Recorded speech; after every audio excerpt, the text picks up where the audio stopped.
शिवसेना प्रमुख बाळासाहेब ठाकरे यांचा। आणि आता आपल्या समोर मी एका छोट्या बालिकेला बोलवित आहे, जिचं नाव आहे ऋतुजा दिलीप घुगे। आपल्या भावी आयुष्याची वाटचाल साकार करणारी ही बालिका या रंगमंचाकडे आपले बाळासाहेबांच्या विचारांचे सोने घेऊन आलेली आहे। मी हिला विनंती करतो,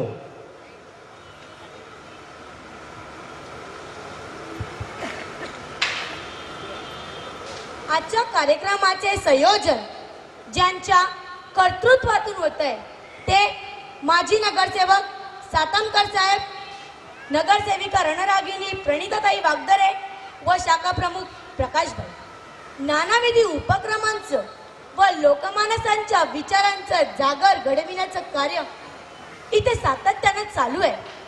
विचारांनी आचार घडतात, आचारांनी संस्कार तयार होतात आणि संस्कारांनी समाज भरत जातो। ही एक मानसिकता आहे। महाराष्ट्राच्या मातीमध्ये अशी कैक नरत्न जन्माला आली ज्यांनी इतिहास घडवला, म्हणून इतिहासकारांनाही म्हणावं लागलं इतर प्रांतांना भूगोल आहे पण महाराष्ट्राला इतिहास आहे। हा इतिहास घडला कसा घडवला याचा विचार मात्र चिंतन मंथनाच्या रूपाने केला पाहिजे। महापुरुष आकाशात वीज चमकावी तसे येतात आणि निमिषार्धात अंतर्गत पावाव्यासे निघून जातात, असं कधी घडत नाही। त्यांच्या कार्याला, पराक्रमाला काहीतरी परंपरा असावी लागते। प्रत्येक माणसाच्या येण्याला अशी परंपरा असते। काळानं अनेक नेते निर्माण केले असतील पण शिवसेना प्रमुख इतके प्रेम दुसऱ्या कुठल्याही नेत्याच्या वाटेला आले नाही। स्वतःचं कर्तृत्व ज्यांनी सिद्ध केलं, स्वतःचं नेतृत्व ज्यांनी सर्वमान्य केलं, राजमान्य होणं व लोकमान्य होणं या दोन्ही कसोटी ज्यांनी आपल्या आयुष्यामध्ये पार पाडल्या, राजकारणाच्या पदावर नव्हे तर माणसांच्या मनामनावर ज्यांनी अधिराज्य गाजवलं ते श्रद्धेय बाळासाहेब ठाकरे हे नेतृत्व तुमच्या आमच्या हृदयामध्ये कोरलं गेले। ही व्यक्ती नेमकी होती कशी, या व्यक्तीचा नेमका इतिहास तरी काय, शिवसैनिकाचं दैवत किती भौषुत आहे असं कसं समजावं, साहेबांचं नेतृत्व होतं कसं, वादळी तितकंच वादग्रस्त, लोकप्रिय तितकंच लोकमान्य, नानाविधी पैलूंचा समावेश या आपल्या दैवतामध्ये। शिवाजी महाराजांनंतर इतकं प्रचंड जनमानुस बळाचं प्रेम लाभलेला एकच नेता महाराष्ट्रात दिसला, त्या नेत्याचं नाव आहे आदरणीय शिवसेना प्रमुख बाळासाहेब ठाकरे। ही सगळ्यात महत्वाची गोष्ट।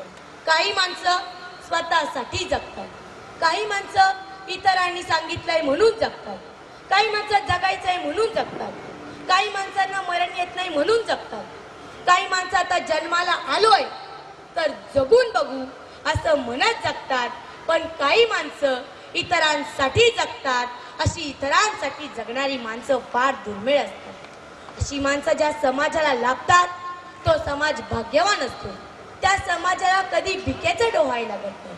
पण ज्या समाजात अशी माणसं जन्माला येत नाही त्या समाजाला भिकेचे डोहाळे लागल्याशिवाय राहत नाही, ही सगळ्यात मोठी वस्तुस्थिती आहे।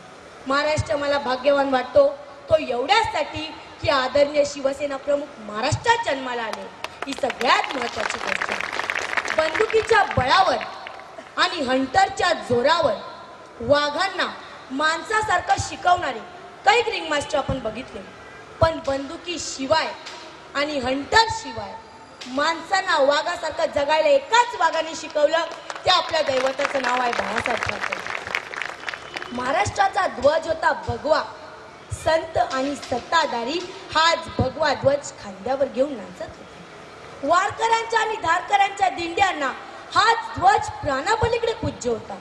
भगवा रंग हा ऋणाचा रंग, हा त्यागाचा रंग, सतीच्या सौभाग्याने, संतांच्या वैराग्याने आणि शूरांच्या रुधिराने या ध्वजाचा रंग भगवा झाला।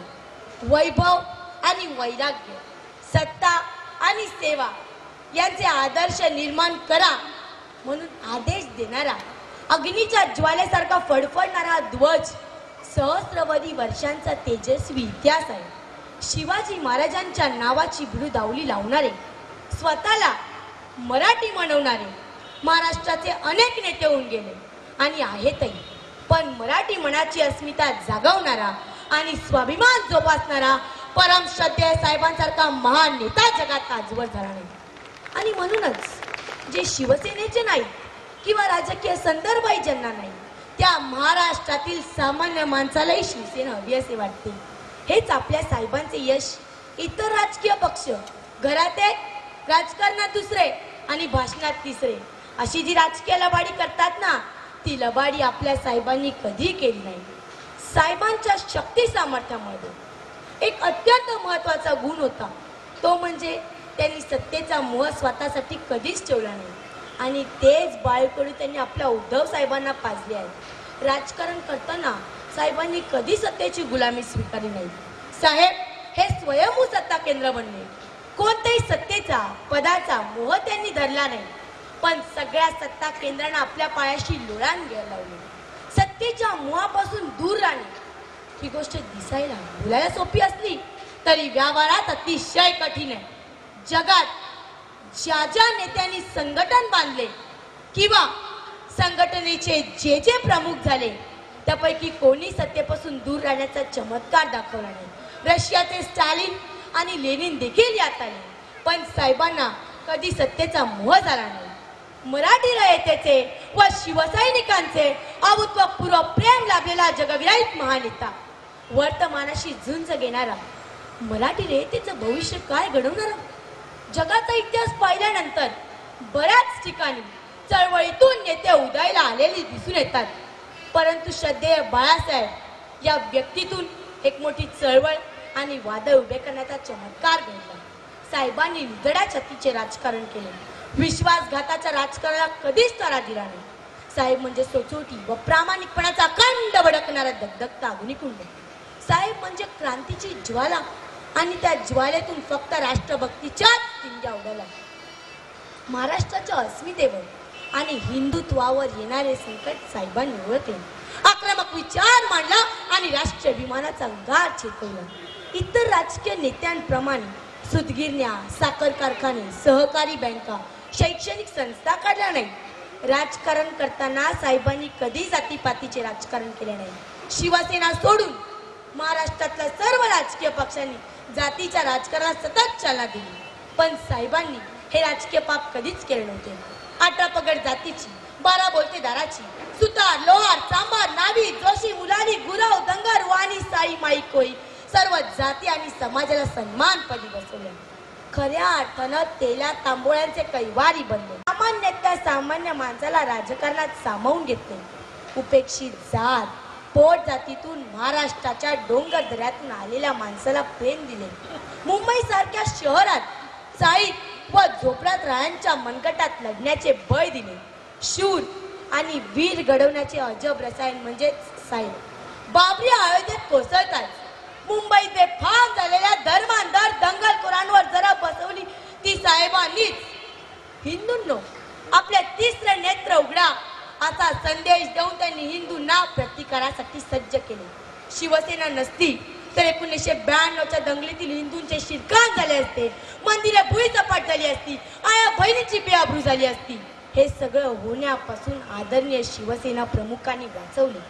साहेबांनी ना सत्तेची पर्वा केली ना संपत्तीची. साहेबांसाठी सत्ता व संपत्ती म्हणजे फक्त लाखो निष्ठावंत शिवसैनिक.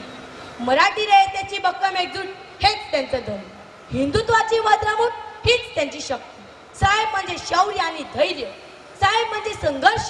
साहेब म्हणजे प्रखर महाराष्ट्र अभिमान व देश अभिमान. शिवाजी महाराजांप्रमाणे साहेब म्हणजे महाराष्ट्राचा इतिहास. साहेब म्हणजे मुंबईसह संयुक्त महाराष्ट्राचे पुराण पुरुष होते. कृष्ण होते, द्रोणाचार्य होते.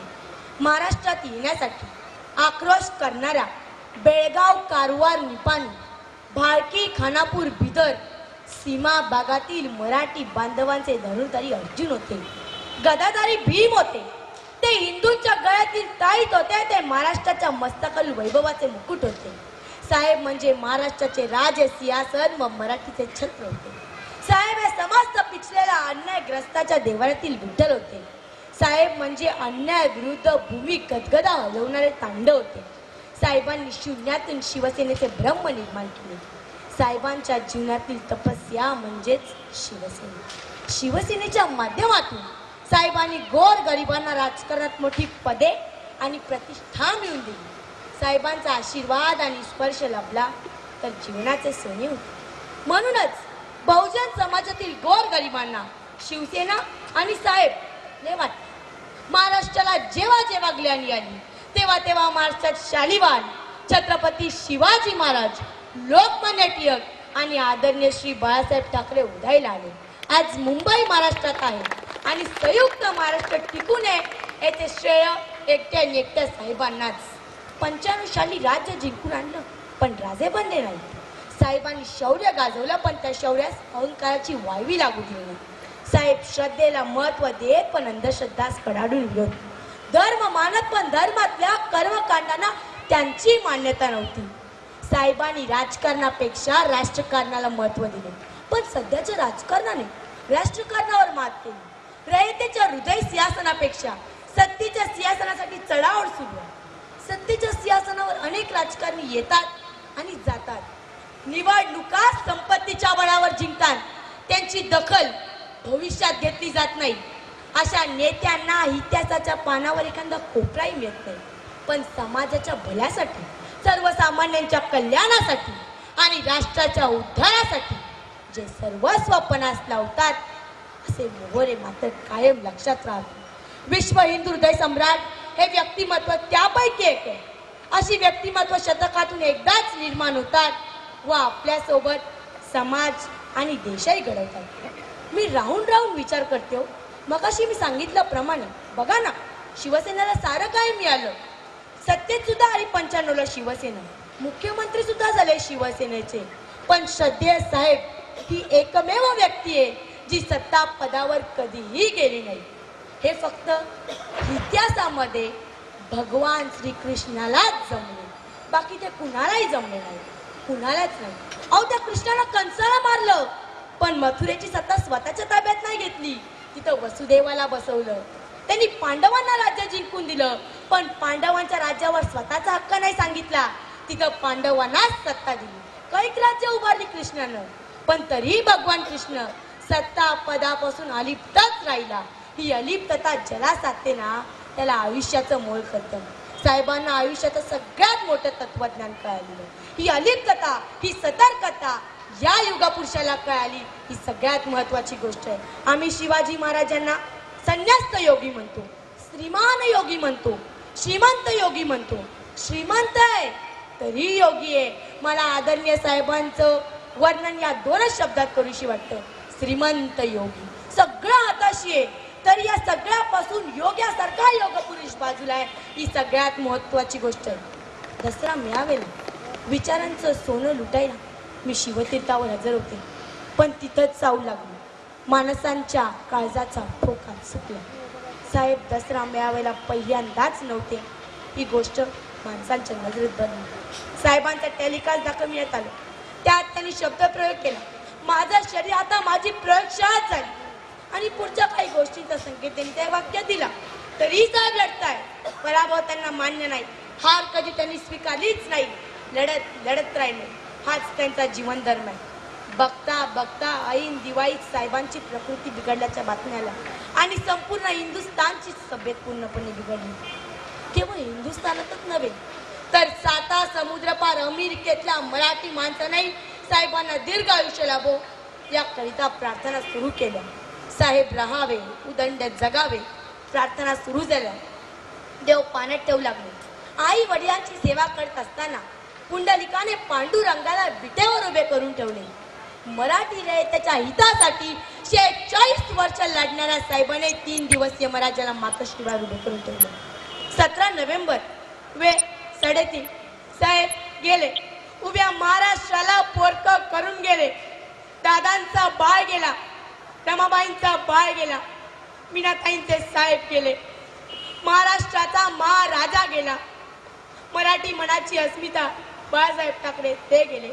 स्वतःच्या मताशी ठाम असणारा व जेतालाही पराभूत करणारा एक महान नेता अनंतच्या प्रवासाला निघाला. हिंदुस्थान दुःखाने काळवंडला. राजकीय, सांस्कृतिक, धार्मिक क्षितिजाला व्यापून टाकणारी एक व्यक्ती महत्वाची प्रांजत मावली. एक झंझावात प्रचंड लाटा निर्माण करणारे वादळ कायमचे शमले. मराठी आणि हिंदू अस्मितेचा दगदगता निखारा कायमचा विसावला. सर्व महाराष्ट्र दिसल्यासारखा आणि अश्रूंनी भिजल्यासारखा झाला. संभाजी महाराजांनी धर्माकरिता डोळे फोडून घेतले, देह सोडून घेतलं. त्यावेळी महाराष्ट्राचा प्रत्येक पाषाण ध्याळ मोकळून रडला. तोच अकांत, तोच हलकल्लोळ साहेबांच्या जाण्याने झाला. मातोश्रीहून अंत यात्रा निघाली. साहेब निघाले.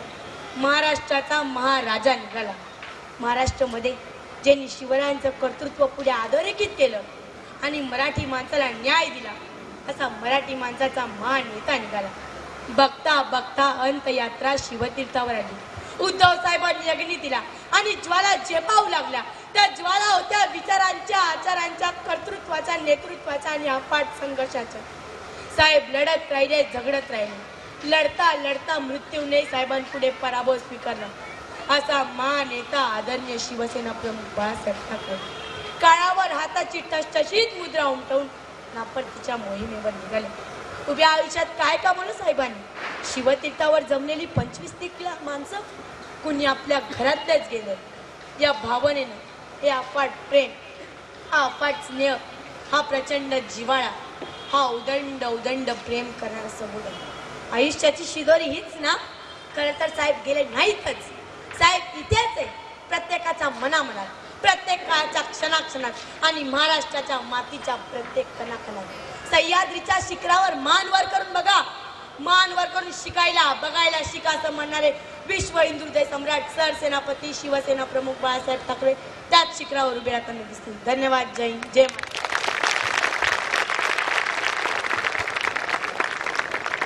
आपण पाहिलं छोट्याशा बालवयात सुद्धा त्यांनी स्वतःला कसं सिद्ध केलेलं आहे. मी वायकर साहेबांना विनंती करतो की आपण या आम्हा सगळ्यांच्या लाडक्या ऋतुजाला सन्मानित करावं. त्या जोरदार टाळीने आपण सगळ्यांनी स्वागत करायचं आहे या चिमुरड्या ऋतुजाचं. सन्माननीय रवींद्रजी वायकर साहेब सन्मानित करतात ऋतुजा.